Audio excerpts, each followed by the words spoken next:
Good morning, everybody, and welcome to our webinar for today, which is around running an external review of a Queensland Government right to information decision. My name's Carly Hansen. I'm from Community Legal Centres Queensland, and before we get started, I might just make sure that everyone is able to hear. So if you could just check out the GoToWebinar control panel on the top right of your screen and press the button that looks like a hand if you're able to hear me talking, and that way I can know whether everything is working from our end. Wonderful. Looks like some hands are going up, so that's great. If you do have any technical issues throughout the presentation, just pop a comment into the questions box and I will be able to investigate that. Right, so what I'd like to do now is acknowledge the traditional owners of the land on which we're holding this webinar. So in Brisbane, they are the Turrbal and the Yagara people. I wish to pay my respects to their elders, past, present and emerging, and acknowledge the very important role that Aboriginal and Torres Strait Islanders continue to play in our society. As this webinar is being viewed by people throughout Queensland and Australia, I'd also like to pay my respects to the traditional owners of the land throughout the country and welcome any First Australians who are listening in today. So, as I mentioned, we've got some fantastic presenters with us from the Office of the Information Commissioner in Queensland. So we've got Suzette Jeffries, who's the Acting Assistant Information Commissioner, and Catherine Taylor, Manager of Information and Assistance Team. I hope I got those positions correct. So Suzette and Catherine will be discussing how community legal centres can assist their clients when making formal requests for government-held information or receiving agency decisions under the Right to Information Act 2009 and the Information Privacy Act 2009. So very important issues there for many of your clients. So today's webinar will be recorded and we've sent out the PowerPoints yesterday afternoon, and I've also uploaded them to the handout section on the GoToWebinar control panel if you missed the email yesterday or you've recently joined in. We'll be putting the recording up on our website under the staff development section, so I'll send that link out following the recording this afternoon for you as well.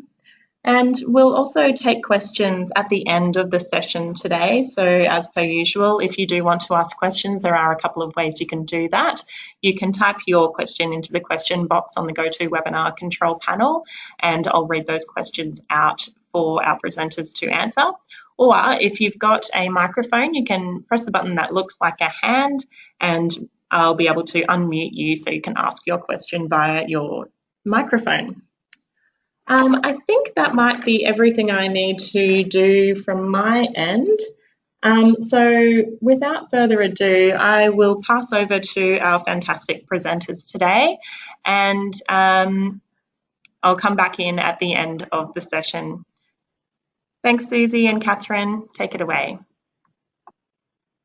Thanks very much, Carly, and thank you for that very warm introduction.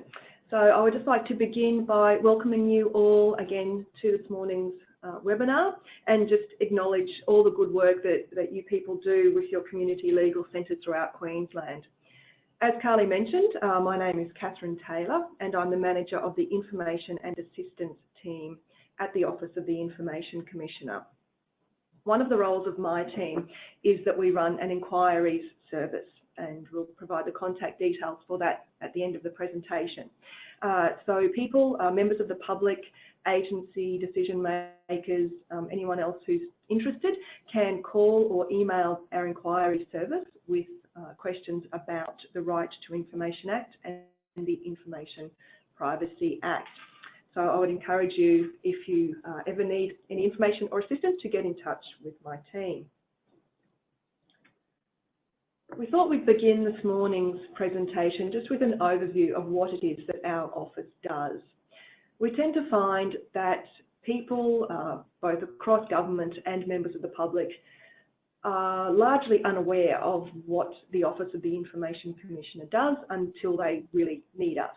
So we're just going to start by giving a bit of an overview of the range of functions that we have.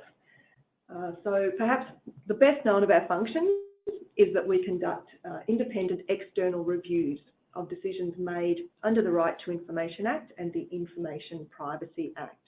So Susie is going to be talking in more detail about that responsibility of external reviews.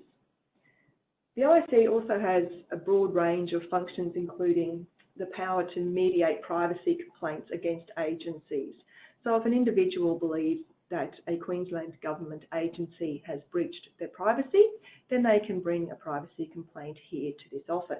We have a dedicated privacy team of privacy practitioners under the guardianship of the Privacy Commissioner, and they deal with privacy complaints and privacy queries. The OIC also has a range of support functions, including the provision of information and assistance, which is largely what my team does. As I mentioned, we do that through the Enquiries Service, as well as through the production of guidelines and information sheets that explain the legislation in plain English to assist agency decision makers and members of the public. We also conduct extensive training and education programs, both face-to-face, and we have a suite of online training programs as well that I would encourage you to check out if you haven't already done so. OIC also has an audit and evaluation team that monitor and report on agency compliance with the Right to Information and Information Privacy Act. So we'll be taking a step back, I guess now, and looking at right to information and privacy in Queensland, what they are, who do they apply to, and how you can use the legislation to assist your clients. A lot of people are unaware of their information access rights, and so one of our main goals is to increase public awareness of right to information and information privacy. How do we come about to have two pieces of legislation, the Right to Information Act and the Information Privacy Act? Well, if we take it back to grassroots, the Fitzgerald Inquiry into Police Corruption, which ran from 1987 to 1989, was really the birthplace of information access legislation in this state. Born out of the Fitzgerald Inquiry was the Freedom of Information Act 1992. And that was enforced for many years and was utilised by members of the public to get access to government information. However, over time, the efficacy of the legislation had largely been eroded as some of the big government departments knew how to make it work in their favour. The old urban legend of departments just putting documents into a big trolley and wheeling it past Cabinet and then claiming the Cabinet and confidence exemption over everything in the trolley did tend to live out a little. So when Anna Bligh came to power, one of the first things that she did was commission a wholesale, widespread review of the Freedom of Information Act, and that was led by Dr. David Solomon. He handed down his report in 2008, and out of that there were many recommendations, and as a result of the review report, we now have two pieces of legislation that have replaced the Freedom of Information Act. So we have the Right to Information Act and the Information Privacy Act. Now, this is the first time in Queensland that information privacy was really afforded the legislative authority that it deserved. Prior to 2009, information privacy had only existed through the enforcing of information standards, which were not particularly well observed or enforced across government. So now we have two pieces of legislation. The Right to Information Act gives people a general right of access to documents of an agency. So people can apply to access information that is held by Queensland Government. The Information Privacy Act deals with a specific subset of government information in that it provides for the fair collection and handling of personal information, and it gives people the right to access and amend their personal information in documents held by agencies. One of the key features of the RTI and IP regime is that formal applications under those two acts are a last resort.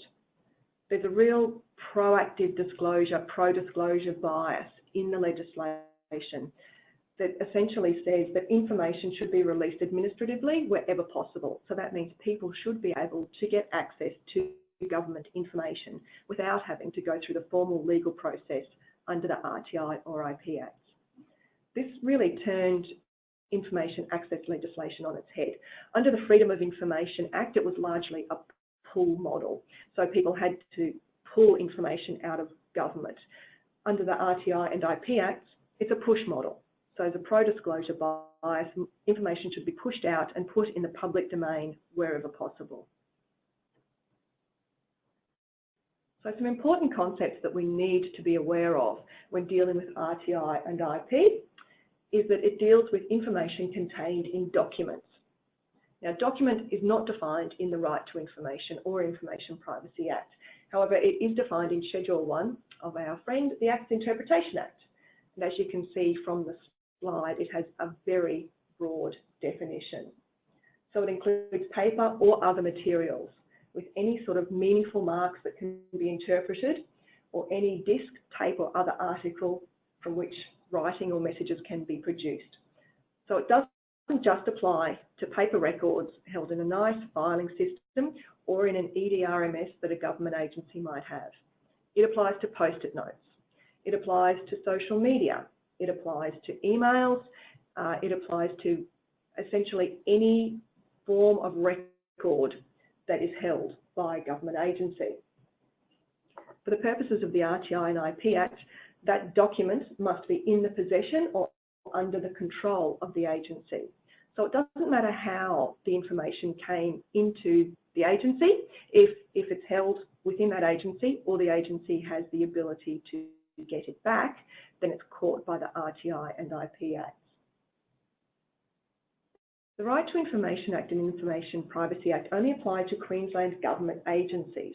So that's any Queensland government department, local government, so the councils, public authorities, government-owned corporations or their subsidiaries. So within that framework, people can apply to departments, their local council, public hospitals, public universities, government-owned corporations for access to the documents that they hold. Now, the Information Privacy Act, as I mentioned earlier, deals with a specific subset of information, and that is personal information, which is helpfully defined in Section 12 of the Information Privacy Act. So it's essentially any information about an individual whose identity can be reasonably ascertainable from that information. The RTI and IP Act also apply to ministers, so it's not just agencies, but it's also ministers of government, so that an individual can apply to access information held by a minister, so long as it relates to their functions in that role. So how can you use the Right to Information Act and the Information Privacy Act to help your clients? They can access their own information from a Queensland government agency. There are no application fee or processing charges for access to an individual's own personal information. Now, if you are acting on behalf of a client, they will need to provide certified evidence of their identity if they're seeking to access any of their own personal information. And as their lawyer, you will also need to have a letter of authority that shows that you can act for them, and you will also need to provide certified evidence of your ID. Now, those rules are quite strict. That's just to ensure that agencies or ministers are disclosing personal information to the individual that it's about. Your clients can access any other information held by Queensland Government under the Right to Information Act. So there is a $48 application fee for all RTI applications and possible processing charges if it takes an agency or minister longer than 5 hours to process. There are access charges under both acts if the applicant wants to receive the information in hard copy form, but there are no access charges if they're happy to receive it electronically. There are fairly strict timeframes in the RTI and IP Act, so an agency has 25 business days to process an application and make a decision on access. That can be extended in some circumstances, but they'll let you know if that happens. In order to make an access application, you need to fill out a copy of an application form, which looks like what's shown up on the slide at the moment. So it's one form that's used across all agencies. So a person has to fill out the form and then submit it to the agency that holds the documents that they're looking for. The Information Privacy Act, as I mentioned earlier, can also be used to amend personal information if it's inaccurate, out of date, misleading or incomplete. There are no application fees or processing charges for amendment applications. And if your clients are seeking to amend their personal information, it helps if they can provide evidence and show what amendments it is that they're seeking. There are some limitations around the amendment, right to amendment. You can't use the amendment provisions to challenge or reopen government decisions or change expert opinions, for example, medical diagnosis. It's more around if personal information is inaccurately recorded and, say, if I got my birth date wrong, for instance, and the agency was unwilling to change it without evidence, I could provide a copy of my birth certificate and seek to have it amended formally that way. Again, there's a form to fill out for that one too. So it's the Information Privacy Personal Information Amendment Application Form, which is similar in style and content to the Access Application Form.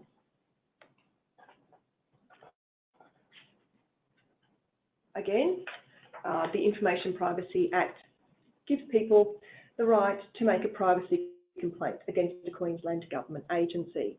So if you have a client and they come to you and they believe that a government agency has breached their privacy, it means that they haven't complied with their obligations under the Information Privacy Act, then they can make a complaint about that. The first step in the process is that they have to make the complaint to the agency concerned, and then the agency has 45 business days to respond to that. If at the expiration of that time your client is not satisfied with the way the agency has handled or responded to the complaint, then you can bring the complaint here to the OIC, and as I mentioned earlier, we have powers to mediate an outcome. So right to information and information privacy in practice. It's not just a free-for-all. It's not that everyone can have access to everything. There are certain checks and balances in place to ensure that the types of information that legitimately should not be in the public domain are protected, and that's through the identification within the legislation of two types of information, so exempt information or information that would be contrary to the public interest to release. So without going into too much detail, some examples of exempt information include public safety information, any information that is subject to legal professional privilege, if disclosing the information were to lead to an actionable breach of confidence, or if disclosure is prohibited by another act. They're just some examples of the types of information that will not be disclosed, usually, as part of an RTI application. Contrary to the public interest information is a little more amorphous in that it comes down to a balancing test. So the decision makers within agencies who process access applications will look at the factors in favour of disclosure and those factors favouring non-disclosure in the public interest and weigh them up to determine whether that information should actually be released. So one that is regularly used by decision makers is that disclosure of the information would prejudice the protection of an individual's right to privacy. So if there's a document that contains someone else's personal information, then that will usually not be disclosed as part of that process. So at the end of the process, if an applicant is not satisfied with the agency's decision, so if they feel that too much information has been deleted, they've been refused access to too much information, or they're not happy with the decision that they've been given by that agency, then they can seek a review. So there are two types of review. There's internal review, whereby another officer within the agency, who is no less senior than the original decision maker, makes a new decision. So reconsiders the document and makes a new decision as if that original decision had not been made. There is also external review, which is what the OIC does. So we will independently review certain decisions made by agencies under the Right to Information and Information Privacy Act. Now, under the FOI Act, it was necessary to first have an internal review before you could seek an external review. That's no longer the case under the RTI Act. So an applicant who is dissatisfied can come straight here on external review without first seeking an internal review if they so choose. I'll now hand over to Suzette Jeffries, who's going to talk to you now more about what to expect on an external review. Thanks very much, Catherine. Just picking up on that point about internal review and external review, what we do find sometimes is that people will apply for internal review and external review at the same time. So the Act doesn't contemplate two reviews being run at the same time. Normally, if someone has done that, then we would contact them and talk to them about whether they would like to seek the internal review first, which means that the matter can be considered again by the agency. Their external review rights, of course, remain intact if they're still dissatisfied with the decision. Sometimes that's particularly useful to seek internal review because if the concern is around whether all documents have been located, maybe the applicant thinks that something's been missed from that application, it gives the agency an opportunity to look for those documents again. So if, however, if once we come to external review, then sort of at its broadest level, what's involved with external review is an independent merits-based review of the decision.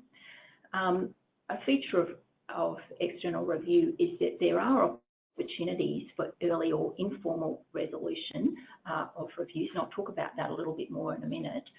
If the matter's not resolved informally, then a formal decision will be issued.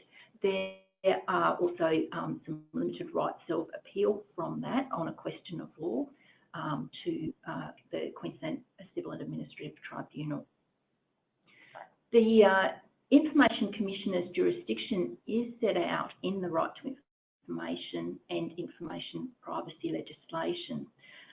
It's important to remember that except for some quite limited circumstances, generally we're not looking at investigating the complaints around conduct issues, but as I said, it's a full merits review. So in reviewing that decision, we reconsider the documents afresh, and that means that we also have a legislative capacity to decide any matter that an agency could have decided on an application. We also, the right to access information under the RTI and IP Acts doesn't give a right to have questions answered about the content of documents. However, sometimes through informal resolution processes, we can look to some degree at issues like that. So, as I said, there are legislative requirements. I think one of the, in terms of the processes here, so the process on external review is perhaps sometimes quite a bit less formal than in other tribunal jurisdictions. The processes themselves are within the Information Commissioner's jurisdiction, and whilst there are powers within the legislation to require attendance before the Information Commissioner and production of documents and information, the legislation also provides that external reviews must be conducted with as little formality and technicality and with as much expedition as the proper consideration of the issues requires. Also, each participant in the review must have the opportunity to present their case or to present their views. Importantly, the Act actually requires the Information Commissioner to identify opportunities and processes for early resolution of external review applications and to promote settlement of applications. What this means in practice for external reviews is that we have a dedicated team called the Early Assessment and Resolution Team. Now, we manage the intake of all external reviews and we identify opportunities early on for informal resolution of reviews. So in the first instance, on receiving an external review application, the Early Assessment Team it makes inquiries under the preliminary inquiries power with agencies to obtain critical processing documents, and from those documents we assess whether the Information Commissioner has jurisdiction to conduct an external review.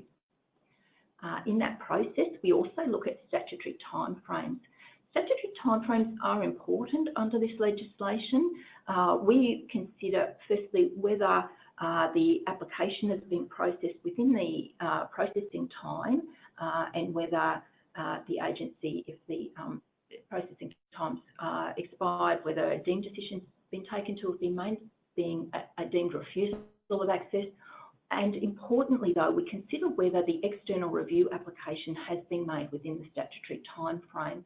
So an external review application must be made within 20 days from the date of the decision, not from the date in which the decision was received or the date on which any release documents were received, but from the date of the decision.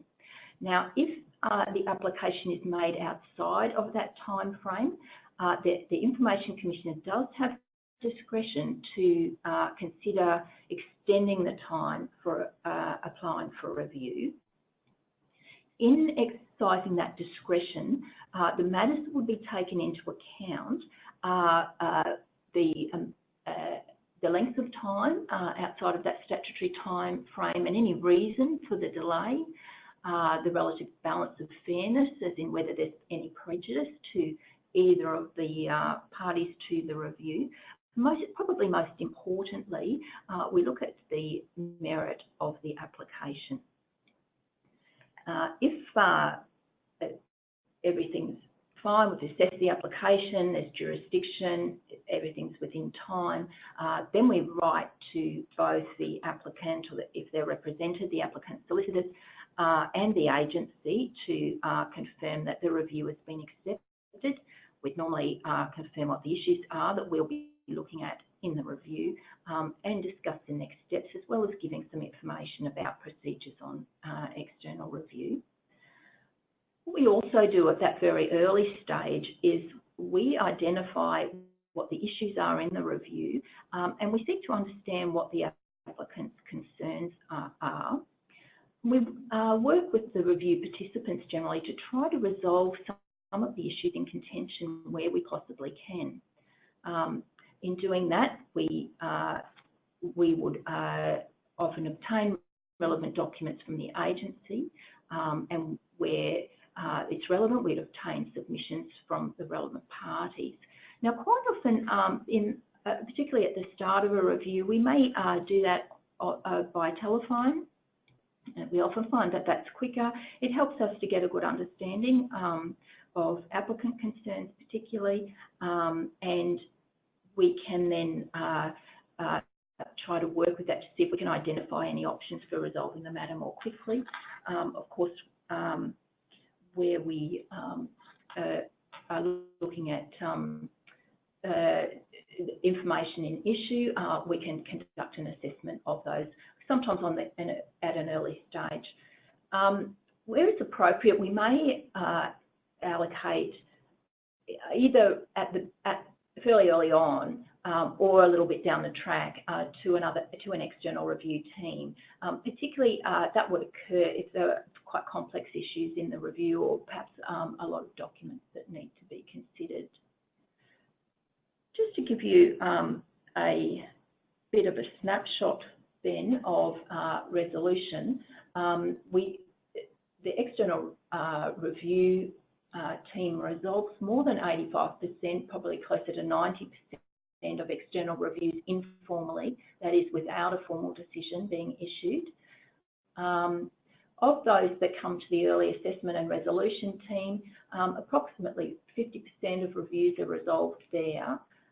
And currently, you can see the rates at which they're resolved. So approximately 80% are resolved within 100 days. The time taken to finalise the review depends on a range of factors. And if it's a complex matter and it moves on to a decision, then a formal decision, it may take up to a year to finalise the review in that way. But in the earlier processes, and some of these matters that would resolve earlier on, the sort of processes that are involved there would often be where we're in a position to perhaps achieve a negotiated outcome or to provide a preliminary view to one or both parties. So in terms of a negotiated outcome, sometimes access has been refused to information because of specific concerns that the agency has about release of that information in terms of what Catherine was talking about earlier, concerns that it would be contrary to public interest because it has somebody else's personal information in it, that it's about exempt information. But it may be that those concerns are somewhat confined, that may be if some of the information may be able to be released without disclosing information that's really of particular concern. So it may be that a sort of partial access can be negotiated. Sometimes, where I mentioned earlier about questions, so the legislation itself doesn't give rise to a right to have questions answered, but sometimes if really what an applicant is seeking to do is to perhaps understand the process or understand why a certain decision was made, it may be that within the business unit of the agency, someone's able to sort of address that for the applicant. And so sometimes we can resolve matters in that way by having the agency agree to address the concerns that the applicant has, other than through release of documents. Commonly, matters are resolved, probably most often matters are resolved through provision of a preliminary view. So the external review team, either the early assessment team or a review team, will assess the information to which access has been refused or the amendments that have been refused, and form a preliminary view on those. And then that preliminary view is conveyed to the relevant party, the party to whom it is adverse. So we can do that. We quite often do that by telephone because that gives an opportunity to explain the view and also to address questions that an applicant may have. Other times that's provided in writing. We always endeavour to explain that in a very plain English way, to explain how the legislation applies in this instance, in our view. Now, a preliminary view is not a decision. It's really, it is taking into account all of the information that we have before us. It sets out our view as to how the legislation applies in this case. We always then afford an opportunity to provide a submission in response. One thing that I notice sometimes is that sometimes external review applications are delayed because the applicant or their solicitor is putting together submissions for the external review. It's important to bear in mind that it is more important to lodge the application on time to ensure that right to have an external review. Submissions can always be provided at a later stage.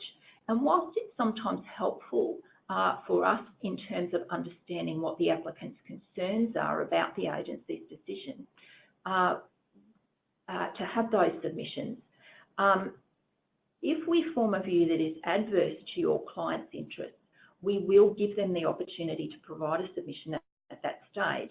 And at that point in time, the submission can arguably be more targeted to what the issues are specifically in that review.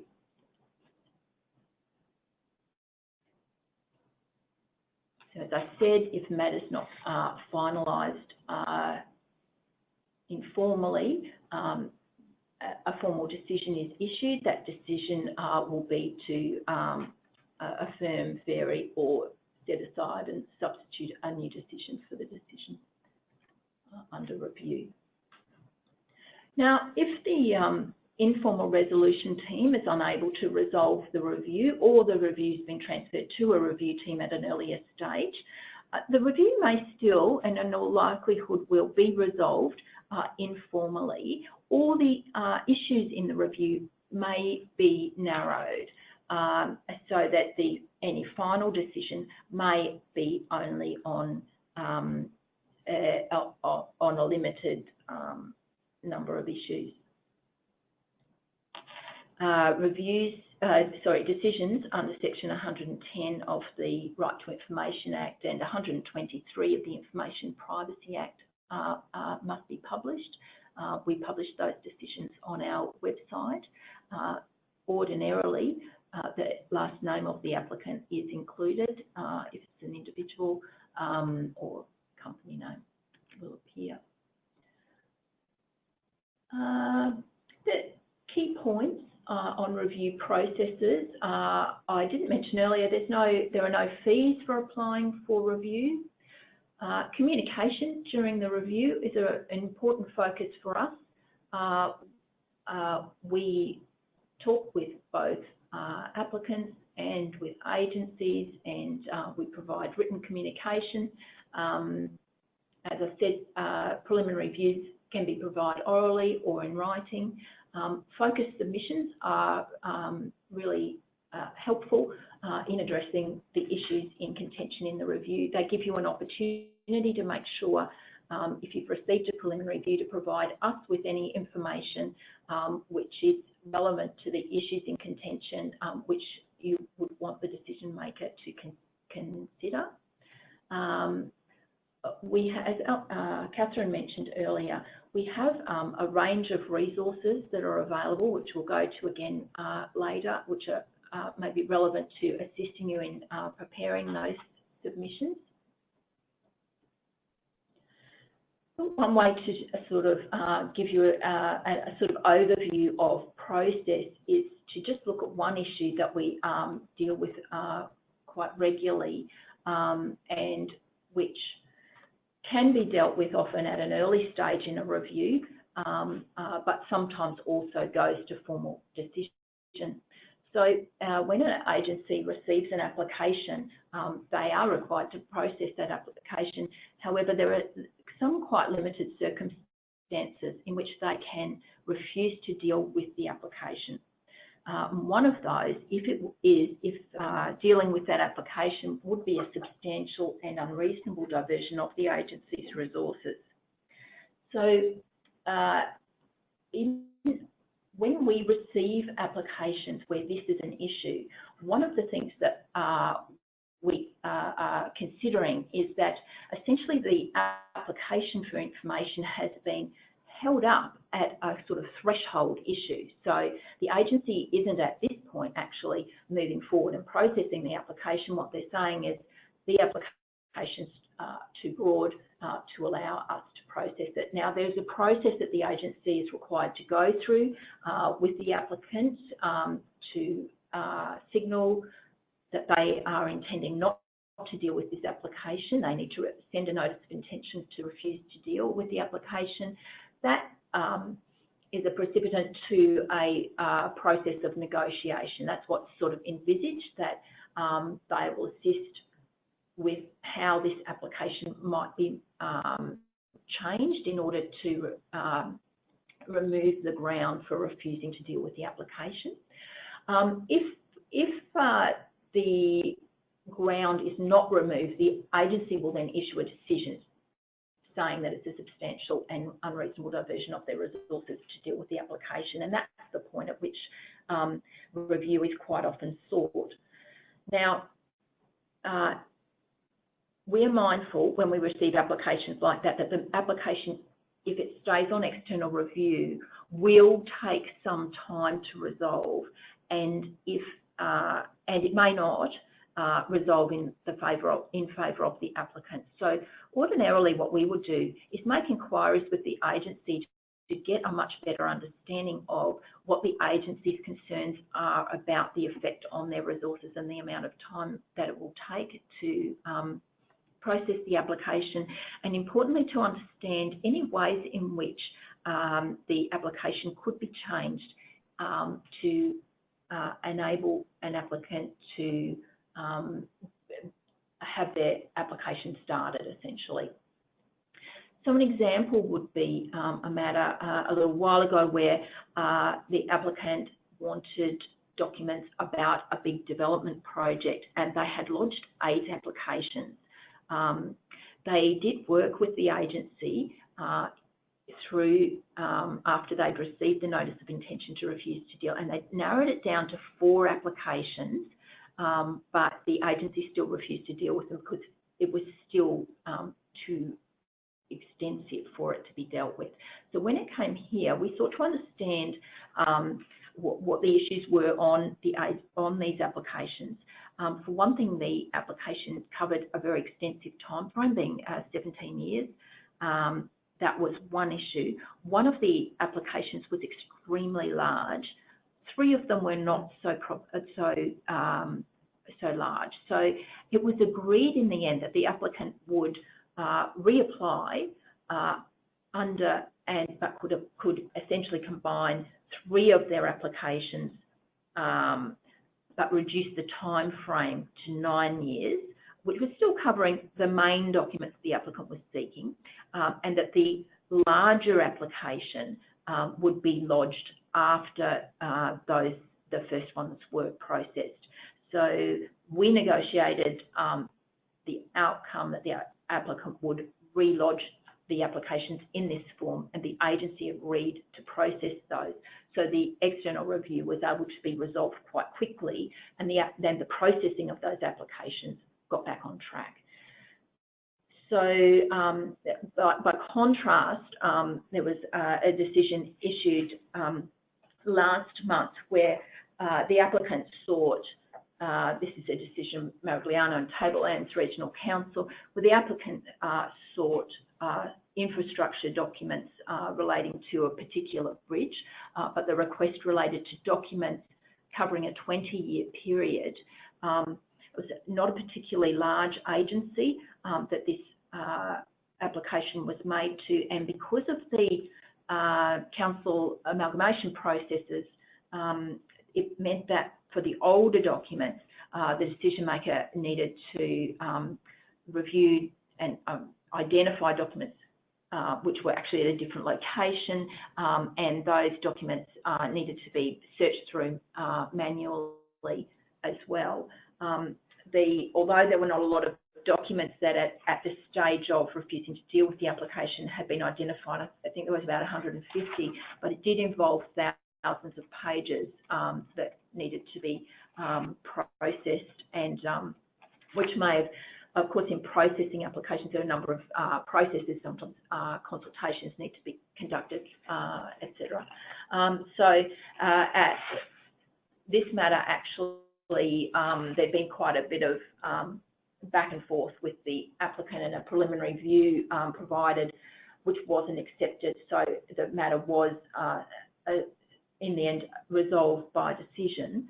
But that application was made to us in October, but when that formal decision was issued in mid-March, confirming the agency's decision that it would be a substantial and unreasonable diversion of its resources to process the application, the applicant was still no further ahead, which is essentially why we sort of try to resolve those matters if we possibly can at an earlier stage.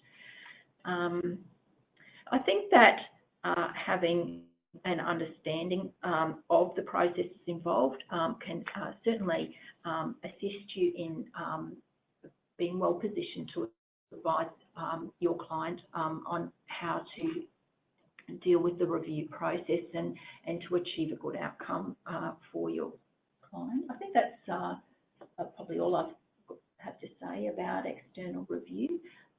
We did want to let you know that we have a range of resources that are available. Catherine had mentioned earlier. Also, we have there the details of OIC's Enquiries Service. If the client's making an application, once you're on review, you'll deal with the review team and the review officer that's assigned to the matter. But in any application processes, you can contact our Enquiries Service for assistance. Does anyone have any questions you'd like us to address? So just a reminder about how you can ask your questions if you do have anything for our fantastic presenters today. You can type your question into the question box on the GoToWebinar control panel, just on the top right of your screen. And I'll be able to then see those questions and read them out for them to be answered for you. Alternatively, you can press the button that looks like a hand and we'll see the hands go up at our end and we can unmute you if you'd like to ask your question verbally. While you're madly thinking of your questions for today, I will thank our presenters, Susie and Catherine from the OIC. That was really informative and I hope that everyone got a lot out of it and was able to or will be able to assist their clients with any issues they have around information privacy and in particular review of decisions made by agencies. So I've got a question here that's just come through from Natalia. So does resolution involve mediation and what qualifications do the mediations require to assist the OIC service?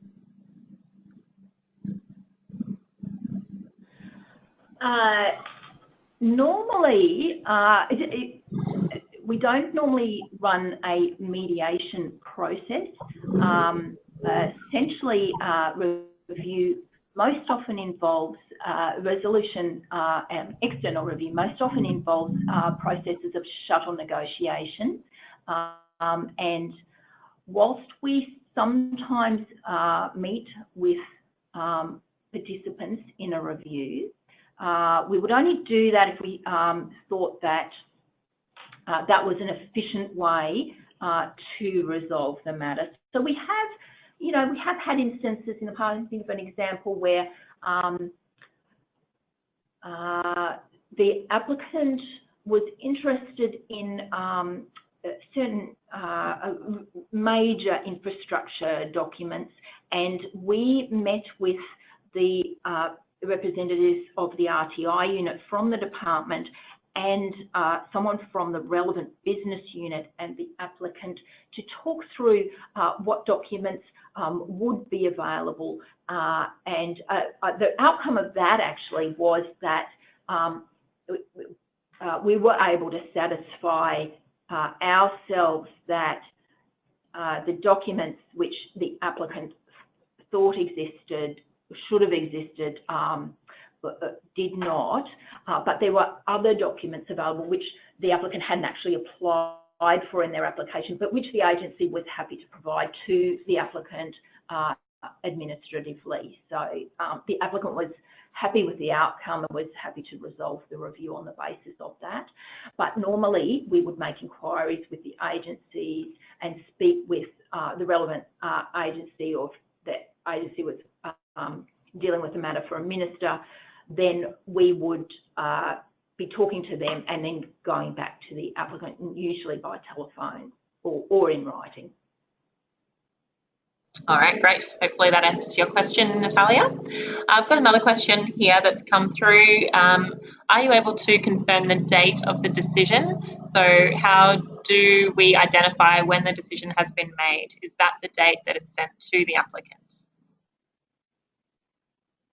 The date is, the decision notice must include the date of the decision, so it will be specified on the decision. That makes it much easier. Thank you.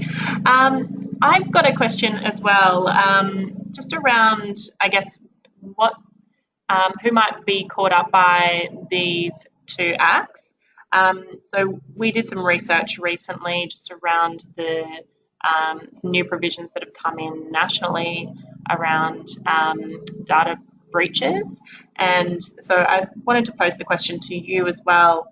Would not-for-profits such as community legal centres who might be receiving government funding also be subject to the schemes under the IP and RTI Acts?